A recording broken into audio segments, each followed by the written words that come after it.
CNN 24 সংবাদে আমি শর্মী আপনাদের স্বাগত জানাচ্ছি। চলুন দেখে নেওয়া যাক আজকের কিছু গুরুত্বপূর্ণ সংবাদ শিরোনাম। কালাইনের ভাটগ্রামে পাষাণ ছেলের হাতে জন্মদাত্রী মা খুন, চাঞ্চল্য এলাকায়। এনআইটি শিলচর ক্যাম্পাসের খেলার মাঠে সেনাবাহিনী ও পুলিশের নিয়োগের প্রস্তুতির অনুশীলনে বাধা কর্তৃপক্ষের, ক্ষুব্ধ যুবক যুবতী। শিলচরে কিশোর কুমারের ৯৭তম জন্মবার্ষিকী পালন, পুষ্পার্ঘ্য ও শ্রদ্ধাঞ্জলিতে স্মরণ কিংবদন্তি শিল্পীকে। শিলচরে স্কুল সেফটি প্রোগ্রাম এনডিআরএফ এর মক ড্রিলে দুর্যোগ মোকাবিলার প্রশিক্ষণ। আগামী ৩১শে আগস্ট পর্যন্ত কৃষ্ণকান্ত সন্দকোয় রাজ্যিক মুক্ত বিশ্ববিদ্যালয় ভর্তি প্রক্রিয়া চলবে, জানালেন রিজনাল ডিরেক্টর। এখন আসছি বিস্তারিত সংবাদে। কালাইন ভাটগ্রামের বছর ৪০-এর পাষাণ যুবক তার মা জরিনা বেগমকে দা দিয়ে কুপিয়ে হত্যা করে। এই নির্মম হত্যাকাণ্ড মঙ্গলবার দুপুর ২টা নাগাদ সংঘটিত হয়। সম্পত্তির লোভে এহেন কাণ্ড সংঘটিত করেছে পাষাণ পুত্র। বাড়ি ঘর বিক্রি করার জন্য মা জরিনা বেগমের উপর চালায় মানসিক অত্যাচার। আর আজ বাড়িতে পরিবারের অন্যান্য সদস্য না থাকার সুবাদে পাষাণ পুত্র আলতাই তার মা বছর ৬৫-র জরিনা বেগমকে কুপিয়ে কুপিয়ে হত্যা করে। নিজের ঘরের ভেতরেই এই হত্যাকাণ্ড সংঘটিত করেছে পাষাণ আলতাই। পরবর্তীতে গ্রামের লোকজন এগিয়ে গেলে আলতাই অন্য এক মহিলার উপর আক্রমণ চালায়। বর্তমানে আলিমুন নেচা গুরুতর আহত অবস্থায় চিকিৎসাধীন।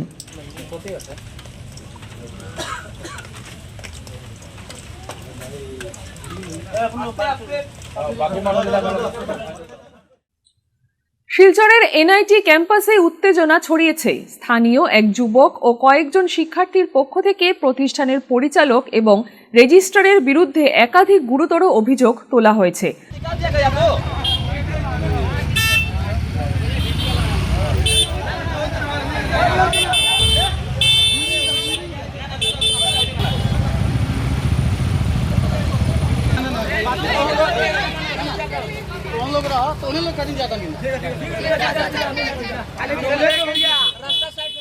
অভিযোগকে ঘিরে এলাকায় চাঞ্চল্যের সৃষ্টি হয়েছে। অভিযোগ অনুযায়ী চা বাগানের জমিতে প্রতিষ্ঠিত এনআইটি শিলচর ক্যাম্পাসের খেলার মাঠে দীর্ঘদিন ধরে সেনাবাহিনী ও পুলিশের নিয়োগের প্রস্তুতি নেওয়া ছাত্রছাত্রীরা অনুশীলন করে আসছিলেন, কিন্তু সম্প্রতি তাদের সেই অনুশীলনে বাধা দেওয়া হয়েছে বলে দাবি করা হয়েছে। এদিকে বিষয়টি নিয়ে শান্তিপূর্ণভাবে নিজেদের বক্তব্য জানাতে গেলে রেজিস্ট্রারের অসৌজন্যমূলক আচরণের শিকার হতে হয় বলেও অভিযোগ ওঠে। এমনকি এক শিক্ষার্থীকে শারীরিকভাবে আক্রমণ করার অভিযোগও সামনে এসেছে। তবে এই অভিযোগগুলির সত্যতা স্বাধীনভাবে যাচাই করা সম্ভব হয়নি। এ বিষয়ে এখনো পর্যন্ত এনআইটি শিলচর কর্তৃপক্ষের কোনো আনুষ্ঠানিক প্রতিক্রিয়া পাওয়া যায়নি। ঘটনার জেরে ক্যাম্পাসে উত্তেজনা বিরাজ করছে। এখন সকলের নজর এনআইটি কর্তৃপক্ষের আনুষ্ঠানিক বক্তব্য এবং পরবর্তী প্রশাসনিক পদক্ষেপের দিকে। एनआईटी ग्राउंड में हम लोग का लोकल में आसपास में कहीं ग्राउंड नहीं है और हम लोग आज करीबन 1-1.5 साल से दौड़ रहे हैं, कभी कोई प्रॉब्लम नहीं हुआ। हम लोग यहाँ पर करीबन 50-60 बच्चे दौड़ते हैं। हम लोग यहाँ पर फकीटिला, वेटनरी, एनआईटी, मेडिकल, यही सब बोड़ा खाई, माबूटिला मुटुटिला मिला के दौड़ते हैं। बाद में बाहर से कोई नहीं आता है। हम लोग आसाम पुलिस, एससीजीडी, अग्निवीर, यही सब ऑल ओवर डिफेंस के लिए तैयारी करते हैं हम लोग। अभी दिक्कत यहाँ आ रहा है कि करीबन एक महीना लास्ट 1 मंथ से कभी सुबह सिक्योरिटी आके बोल रहा है कि तुम लोग का परमिशन नहीं है, ग्राउंड से निकल जाओ। कभी सुबह बोल रहा है, कभी शाम को बोल रहा है। एक तो बात है, सिक्योरिटी में पहला यूनिटी नहीं है। कोई सिक्योरिटी आके बोल रहा है तुम लोग का सुबह परमिशन है, शाम को नहीं है। कोई सिक्योरिटी आके बोल रहा है तुम लोग का सुबह शाम दोनों टाइम परमिशन नहीं है। पहला ना फर्स्ट ऑफ ऑल ये वाला है कि कोई सिक्योरिटी उन लोग का यूनिटी नहीं है। कब किसको क्या बोलना है उन लोग को नहीं पता है। जब हम लोग दौड़ने जाते हैं तो उन लोग एक दिन बोले कि तुम लोग जाओ रजिस्टर से या डायरेक्टर से परमिशन निकाल के आओ, उसके बाद तुम लोग यहाँ पर रनिंग करोगे। हम लोग ने आज जब गए डायरेक्टर के पास, हम लोग डायरेक्टर रूम में गए, अच्छे से बातें किए, सबका एप्लीकेशन सील सिग्नेचर उठा के ले गए, रजिस्टर के पास गए, सब सील सिग्नेचर वगैरह ले गए। उसके बाद वहां पर जाने के बाद हम लोग रजिस्टर से बोले कि सर हम लोग का तो अक्टूबर में रिक्वायरमेंट है, जबकि हम लोग नवंबर में ग्राउंड खाली कर देंगे, तो हम लोग को कुछ दिन के लिए परमिशन चाहिए। हमारा आसपास में कोई ग्राउंड नहीं है, हमारा ऐसे सुविधाजनक ग्राउंड दौड़ने के लिए। उसके बाद उन्होंने बोला कि एनआईटी में टोटली तुम लोग का परमिशन मिलेगा ही नहीं। ये बात रजिस्टर ने बोला।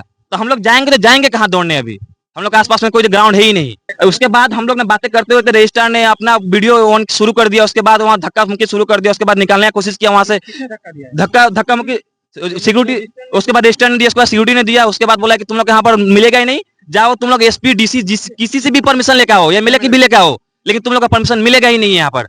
उसके बाद वहां से हम लोग को तुरंत वहां से निकला दिया गया हम लोग का रजिस्टर ऑफिस से।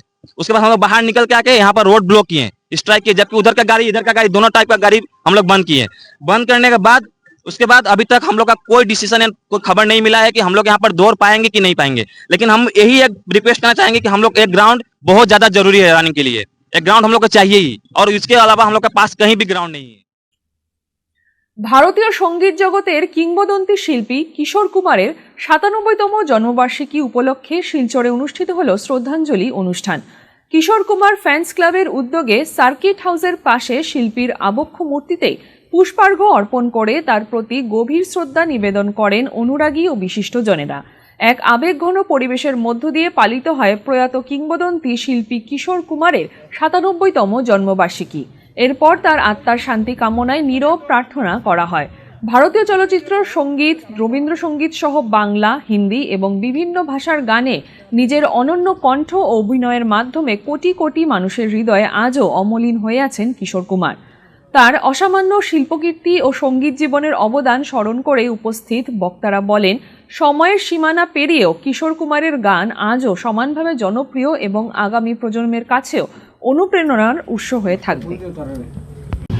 এই জন্মদিনটা মানে একজন এত মহান ব্যক্তিত্বের জন্মদিন, যেটা ভারতীয় সঙ্গীতের একজন কর্ণধারী বলা যায়, যাকে ইনবোর্ন, যার মধ্যে মানে গানের প্রতিভা ছিল, সেই যে মানে কিশোর কুমারের প্রতিকৃতিতে এইখানে যে মাল্যদান আজকে করা হয়েছে, এইখানে আছেন আমাদের এই সংস্থার সভাপতি তৈমুর রাজা চৌধুরী। এইখানে আমরা সবাই বিশিষ্ট ব্যক্তিরা উপস্থিত আছি। এইখানে প্রাণপুরুষ, এই সংস্থার প্রাণপুরুষ সুজিত কুমার দাসও আছেন।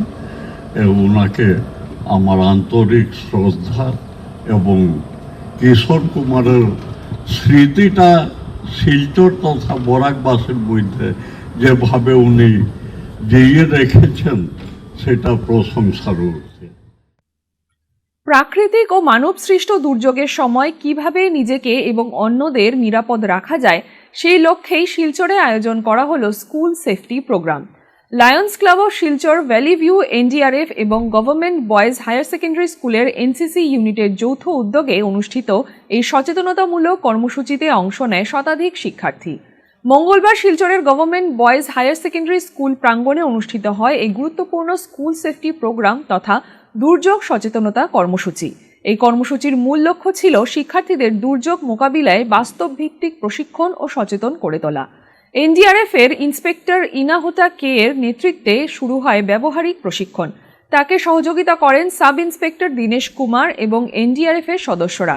ভূমিকম্প, অগ্নিকাণ্ড সহ বিভিন্ন জরুরি পরিস্থিতিতে কিভাবে দ্রুত ও নিরাপদে উদ্ধার কাজ পরিচালনা করতে হয় তার বাস্তব ধর্মী মক ড্রিল প্রদর্শন করা হয়। প্রতিটি মহড়ার সঙ্গে সংশ্লিষ্ট নিরাপত্তা বিধি ও দুর্যোগ মোকাবিলার কৌশল সম্পর্কে বিস্তারিত ব্যাখ্যাও তুলে ধরা হয়। মক ড্রিলে শিক্ষার্থীরাও সক্রিয়ভাবে অংশগ্রহণ করে এবং দুর্যোগের সময় করণীয় ও বর্জনীয় সম্পর্কে বাস্তব অভিজ্ঞতা অর্জন করে। नेचुरल डिजास्टर इस 4 डिस्ट्रिक्ट और स्टेट में आ जाएंगे। करना चाहे फिर आपको ग्रेजुएट करना आएगा। ओके, ग्रेजुएट साथ है वो कार्रवाई करेंगे किसे करना चाहो। समझ गया? देखा, ये सब मामला आपको आ गया है ना। हमें फिर से अप्लाई करना है। डायरेक्ट प्रेशर अप्लाई करने का क्या साइंस क्या है? 6 मिनट डायरेक्ट प्रेशर अप्लाई करने का बात है। ये सारी चीज होगा। पहले मैं तहे दिल से शुक्रिया अदा करना चाहता हूँ। इंडिया के आए हुए कार्यरत अफसर है इंस्पेक्टर इनामुल के और एसआई दिनेश कुमार जी, साथ पूरे इंडिया के टीम को मैं तहे दिल से इसलिए करता हूँ कि लायंस क्लब के साथ लगभग हर महीने हम लोग एक अवेयरनेस कार्यक्रम, जागरूकता कार्यक्रम करते आ रहे हैं। हम लोग गाँव देहात में, शहर में, चाय बगानों में जाके कार्यक्रम किए हैं। हमें लगता है कि जब लायंस क्लब इंडिया से जुड़ा नहीं था तो हम लोग को भी बहुत कुछ पता नहीं था। जैसे कहते हैं ना what to do and what not to do. जब कोई डिजास्टर हो उस वक्त हमको क्या करना है और क्या नहीं करना है कि हमको अच्छी तरह से जानना हो। तो पिछले कार्यक्रमों में हम लोग इकट्ठे हम लोग बहुत कुछ पता चला। धीरे धीरे हम लोग भी আমরা সবাইকে ধন্যবাদ দিচ্ছি, কারণ স্কুল কর্তৃপক্ষ এগিয়ে এসেছে, এনডিআরএফ এর অথরিটি এগিয়ে এসেছে, লায়ন্স ক্লাব প্রথমে এগিয়ে এসেছে বলেই আজকে আমরা একটা অ্যাওয়ারনেস প্রোগ্রাম করতে পারছি। রাজ্যের মুক্ত শিক্ষা ব্যবস্থায় এক নতুন অধ্যায় সূচনা করল কৃষ্ণকান্ত সন্দিকৈ রাজ্যিক মুক্ত বিশ্ববিদ্যালয়।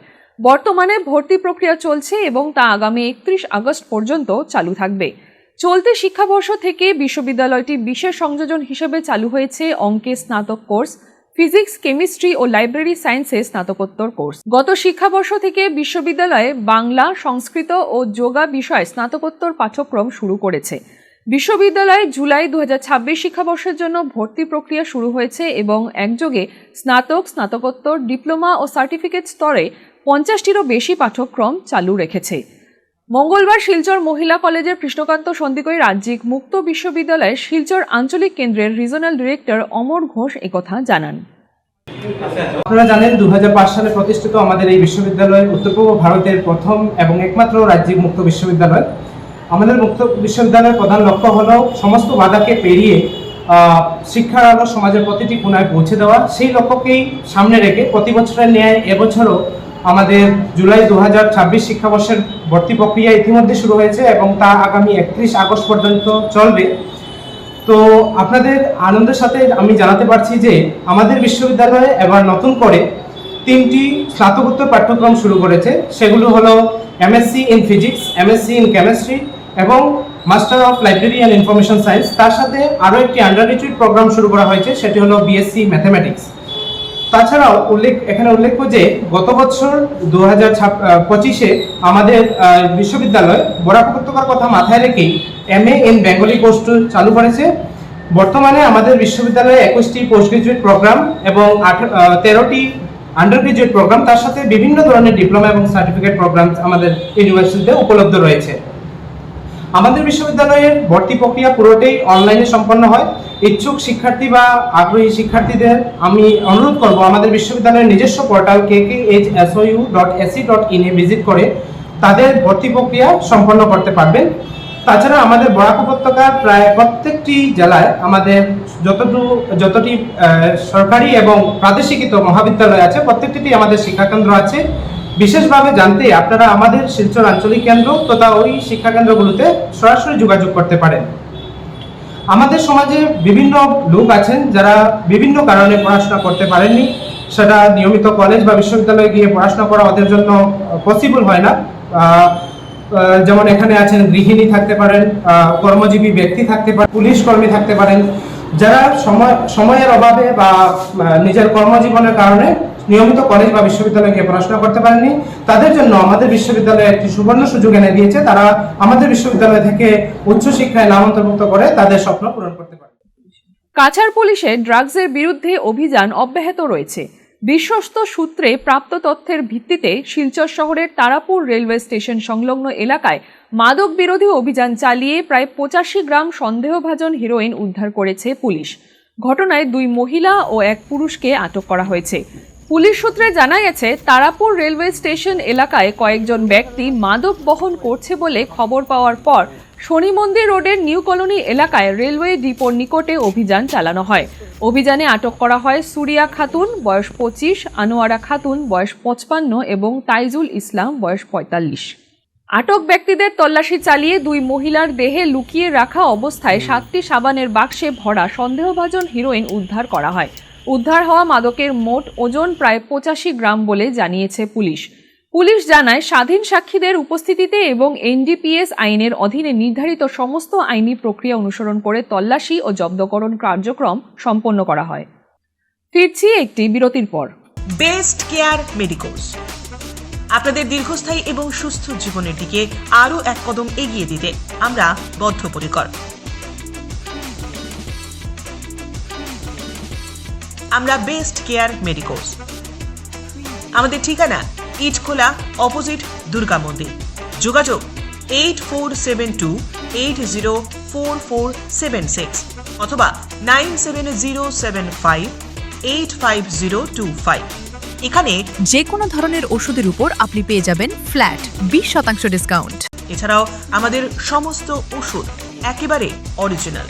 আপনারা বেস্ট দামে বেস্ট মূল্যের ওষুধ পাবেন বেস্ট কেয়ার মেডিকোজে।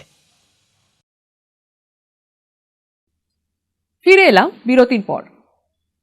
রুকনি নদীর উপর নির্মিত নতুন আরসিসি সেতুর অবশিষ্ট সৌন্দর্যায়নের কাজ এবং সেতুর দুই পাশে আলোকসজ্জার ব্যবস্থা সম্পন্ন করে আগামী 1 মাসের মধ্যেই সেতুটি সাধারণ মানুষের চলাচলের জন্য খুলে দেওয়া হবে।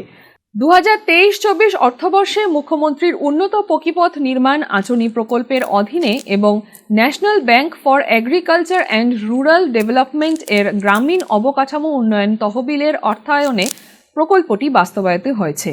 সেতু নির্মাণে 1086 লক্ষ টাকা অনুমোদন করা হয়। এ তথ্য জানিয়েছেন ধলাই সোনাই পূর্ত বিভাগের কার্যনির্বাহী অভিযন্তা বনজিৎ অধিকারী। যদিও পদত 20 নম্বৰ 1/1 এখন কানেকশ্যন কৰিব আপোনাৰ পালংঘাট ইফালে যিমান জাগা এটা কানেকশ্যন কৰিব টোটেল দৈৰ্ঘ্য 105 মিটাৰ। আমি এইটো উইদিন 1 মাহ ভিতৰত আমি মানে অলৰেডি অপেন টু ট্ৰেফিকটো কৰিম উইদিন 5 ডেজ পেইণ্টিংটো কাম হ'লে আৰু অলপ প্ৰটেকশ্যনৰ কাম আছে 1 মাহ ভিতৰত কাম শেষ কৰি দিম। আচ্ছা টোটেল টকা আপোনাৰ টেণ্ডাৰ ভেলু আছে আপোনাৰ 9,70 লাখ টকা। এইটো আপোনাৰ 23-24 কাম আৰু অলৰেডি আমাৰ অলৰেডি 95% কাম কমপ্লিট। অলপ প্ৰটেকশ্যনৰ কাম আছে এইখিনি আমি ভাবিছিলোঁ এইখিনি জিঅ' বেগ দিম বুলি, যিহেতু আজিকালি আপোনাৰ ষ্ট'নটো পোৱা দিগদাৰ হৈছে আমি জিঅ' বেগে দি ধুনীয়াকৈ এটা মেইনটেইন কৰিম আৰু চলাৰ লাইট দিয়াৰ কথা ভাবিছোঁ, যিহেতু এইটো টাৰ্ণিং আছে চলাৰ লাইট দিলে বস্তুটো পাব্লিকৰ কাৰণে এইটো ভাল। কিমান কেপাচিটি আছে? Load capacity 70 ton 70 ton capacity, বহল আপোনাৰ 7.5 মিটাৰ, ডাবল লেন ব্ৰিজ হয়। 70 আমি চাইনবোৰ্ড লগাই দিম যে এট এ টাইমে এখন ভেহিকল মুভমেণ্ট কৰিব লাগে। সাপোজ এখন গাড়ী 40 টন লৈ আহিল, 40 টন গাড়ী যদি আৰু সিফালৰ গাড়ী 40-80 টন হৈ যায় তেতিয়া বিপদজনক অৱস্থা হয়। সেইকাৰণে আমি এইটো নটিচত লিখি দিম যে এইটো এবাৰত এখন গাড়ী পাৰ হ'ব লাগে। সেইদিনাখন মই ৰবিবাৰ আছিল, আচলতে ৰবিবাৰটো কোনো মানুহ আচলতে বন্ধৰ দিন, তথাপি মই কামৰ ছাত্ৰত সেইদিনাখন মই এই ব্ৰিজখনৰ ইনস্পেকশ্যন কৰিব আহিছিলোঁ যে ক'ৰবাত নাটবল চাটবল বাকী আছে নেকি। মোৰ তাতে চনখাৰ পাবগঞ্জ ৰাস্তাটো টোটেল PDNত আমি 40 লাখ টকাৰ অনলি 2 কিলোমিটাৰহে আমাৰ ৰিপেয়াৰিং আছিল, তথাপি আমি কণ্ট্ৰেক্টৰক কৈ গোটেইবিলাক গাঁটা মাৰি আছোঁ। অলৰেডি তেওঁ কৈছে এক্সিডেণ্ট হৈছে, এক্সিডেণ্ট হ'লেতো আমাৰ এটা মোবাইলত এটা মেছেজ আহে, সেই মেছেজটোতো আমাৰ তাত অহা নাই। আমি যিমান গাঁটা মাৰিব লাগে গাঁটা আমি মাৰি আছোঁ। এক্সিডেণ্ট যদি ৰাস্তাৰ কাৰণে হোৱা নাই, তাতে হয়তো কোনোবাই ৰাছ ড্ৰাইভিং কৰি হেৰি কৰি নিজৰ ভুলৰ কাৰণত এক্সিডেণ্ট হ'ব পাৰে, আমাৰ রাস্তার কারণে হোৱা নাই। মঙ্গলবার বরখলার সেডো সংস্থার উদ্যোগে রাজ্যে এই প্রলয়ঙ্কারী বন্যায় ক্ষতিগ্রস্ত বানভাসীদের সাহায্যের হাত বাড়িয়ে দেওয়া হয়। এদিন সকালে বিধায়ক কিশোরনাথের বাড়িতে উপস্থিত হয়ে তাদের এই ছোট্ট প্রয়াস তার হাতে তুলে দেন, যাতে বানভাসীদের ত্রাণ পরিষেবায় ব্যবহার হয়। এতে উপস্থিত ছিলেন সেডো সংস্থার সম্পাদক অজিত দাস, কঙ্কন চক্রবর্তী, অমৃত চক্রবর্তী, অনুপ দত্ত। ভয়াবহ বন্যা পরিস্থিতির দিকে নজর রেখে আমরা Borkhola socio economic development organisation SEDO সেডো সংস্থা, আমাদের সংস্থার প্রত্যেক কর্মকর্তা আমরা সামান্যতম একটা কন্ট্রিবিউশন সংগ্রহ করে আজকে আমরা আমাদের কর্মবিদ বিধায়ক মাননীয় শ্রী কিশোরনাথের হাতে তুলে দিয়েছি একটা চেক। এই চেকের মাধ্যমে আমরা 10,000 টাকা চেক একটা দিয়েছি, যেটা আমাদের আসামের সর্বকালের সেরা মুখ্যমন্ত্রী মাননীয় শ্রী হিমন্ত বিশ্ব শর্মার রিলিফ ফান্ডে জমা দেওয়ার জন্য আমরা মাননীয় শ্রী কিশোরনাথকে অনুরোধ করে এসেছি। আমরা সবাই মর্মাহত, যারা যে সকল পরিবার এই ভয়াবহ বন্যায় ক্ষতিগ্রস্ত হয়েছে তার জন্য আমরা সবাই মর্মাহত এবং তাদের এই দুঃখের আমরাও সামান্যতম সাথী হওয়ার চেষ্টা করেছি, এটাই আমাদের আসল উদ্দেশ্য। ধন্যবাদ। CNN 24 সংবাদ আজকের মতন এই পর্যন্তই।